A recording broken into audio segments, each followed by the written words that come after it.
Europe 1, Mélanie Gomez et le docteur Jimmy Mohamed. La santé et le bien-être, c'est sur Europe 1 et nous sommes avec vous depuis 15 heures. Toujours à mes côtés, évidemment, le docteur Jimmy Mohamed. Et pour cette dernière séquence de l'émission, nous sommes rejoints par Catherine Blanc, sexologue et psychanalyste à Paris. Alors Catherine, aujourd'hui, on a une question de Céline que Jimmy va vous lire. J'ai rencontré récemment un garçon qui me plaît énormément, tant sur le plan intellectuel que physique.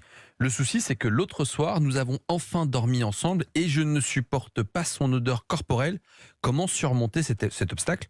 Bon, Catherine, d'une façon générale, c'est normal d'être bloqué au Sensible. lit si jamais il y a une odeur corporelle. Ça fait Je partie sais pas, de imaginez la sexualité. Si on trouve que quelqu'un pue, on n'a pas envie. Hein, Ah, voilà, vois, la question est réglée. Merci à Mélanie Gomez. Mais non, là, il parle pas de, cela dit, il parle pas de puanteur. Il dit une odeur qui me dérange. Voilà. D'abord, est-ce que c'est ponctuel ou est-ce que c'est son odeur corporelle ? C'est pas précisé. Voilà, donc si c'est ponctuel, on ne fait pas un drame et ça ne nécessite pas une question à Catherine Blanc. S'il sort du sport, bon, c'est normal. Quoi. Parce que là, on parle de quel type d'odeur ? Parce que la transpiration, c'est normal d'avoir été un peu. Bah ouais. C'est pas bon la transpiration. La mauvaise haleine aussi. Si les parties génitales sont pas très propres aussi, bon on peut comprendre. Mais Non, là, c'est son odeur à lui. est-ce que vraiment on peut être perturbé par une odeur corporelle ? Si on est vraiment perturbé par l'odeur corporelle de l'autre, a priori, on n'a pas fait grand-chose avec l'autre parce qu'on s'est vite arrêté. Donc on se demande pourquoi ces deux personnes se retrouvent dans un même lit, parce que c'est pas une découverte. Parce qu'au départ, on l'avait pas senti de près, donc ça peut être le hasard en arrivant. Il me semble pas qu'on passe de la bonne distance à tout d'un coup être dans le même lit. Je crois que fondamentalement on s'est un peu approché, un peu touché, peut-être embrassé, un peu caressé. Donc quand on se retrouve dans le même lit, a priori on a déjà senti l'autre, senti au sens de la relation, mais aussi au sens... Parce qu'on a tous une odeur, on est d'accord. Mais bien sûr, que nous avons tous une odeur. Et quand on s'embrasse, notamment quand on s'embrasse, on souffle, on inspire, on met de la chaleur. Donc les odeurs d'haleine, les odeurs de peau ressortent particulièrement fortement. Les odeurs de parfum chauffées par l'haleine et nos souffles et nos ébats. Donc c'est pas une odeur nouvelle. Si on la découvre dans un lit tout d'un coup, c'est que où on avait un vêtement acrylique qui fait que l'odeur est particulièrement acide ponctuellement, et c'est une histoire que ponctuelle, ou alors j'ai du mal à comprendre ce qui s'est passé.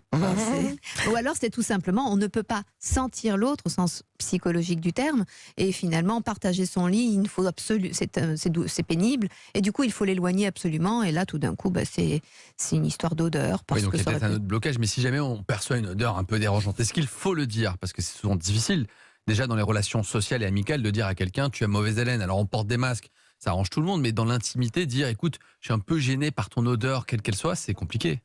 Oui, on peut le faire avec humour. Alors évidemment, quand on se connaît un peu plus, dire chouchou, tu veux pas prendre une douche, c'est évidemment beaucoup plus facile. Au début, c'est plus délicat. Au début, c'est délicat, mais on peut se dire waouh, on s'est un peu emballé là. On peut avoir une façon de dire ça sent les vestiaires, on va se doucher. Oui. On peut se mettre tous les. Pas de pincettes, vous pour dire à quelqu'un, à mon mari, surtout. Non, mais ils sont toujours bons. Moi, j'ai de la chance. C'est pour ça, voilà. Non, mais on peut le dire en se disant oh là là, moi je sens que je sens fort et je vais aller me doucher. Tu viens, on va se doucher. On commence nos ébats sous la douche. On peut le faire. On peut vraiment le faire de façon légère. Moi, j'ai la sensation quand même que Céline, elle ne parle pas de quelque chose de ponctuel, qu'elle parle d'une odeur naturelle de cette personne qui finalement le dérange. Alors, est-ce qu'elle va s'y faire ? Est-ce qu'on est attiré par l'odeur justement de l'autre ou pas ?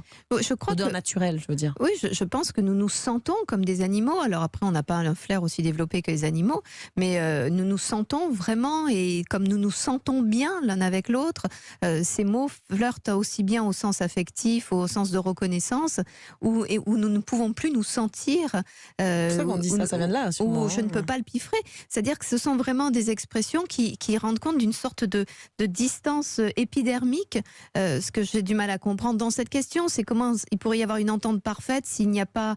C'est une entente intellectuelle et affective, certes, mais pas une entente charnelle. C'est pour cela que dans le lit, ça ne peut pas se faire. Donc quand vous entendez Catherine, les carottes sont cuites, quoi. Il n'y a plus qu'à se séparer. Oui, c'est clair.